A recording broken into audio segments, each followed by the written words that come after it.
ओं श्रीं ह्रीं क्लीं ग्लौं गं गणपतये वरवरद सर्वजनम्योऽस्मान् स्वाहा तर्पयामि नमः पद्मनिधिं तर्पयामि नमः ओं श्रीं ह्रीं क्लीं ग्लौं गं गणपतये वरवरद सर्वजनम्योऽस्मान् स्वाहा तर्पयामि नमः पद्मनिधिं तर्पयामि नमः ओं श्रीं ह्रीं क्लीं ग्लौं गं गणपतये वरवरद सर्वजनम्योऽस्मान् स्वाहा तर्पयामि नमः पद्मनिधिं तर्पयामि नमः ओं श्रीं ह्रीं क्लीं ग्लौं गं गणपतये वरवरद सर्वजनम्योऽस्मान् स्वाहा तर्पयामि नमः पद्मनिधिं तर्पयामि नमः ओं श्रीं ह्रीं क्लीं ग्लौं गं गणपतये वरवरद सर्वजनम्योऽस्मान् स्वाहा तर्पयामि नमः శ్రీమాత్రే నమః శ్రీ గురుభ్యో నమః శ్రీ మహాగణాధిపతియే నమః.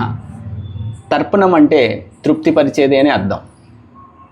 విష్ణుమూర్తి అలంకార ప్రియుడు, శివుడు అభిషేక ప్రియుడు, అమ్మవారి స్తోత్ర ప్రియురాలు, అలాగే సూర్యభగవానుడు నమస్కార ప్రియుడు. గణపతి ప్రత్యేకమైన తర్పణ ప్రియుడు అంటారు.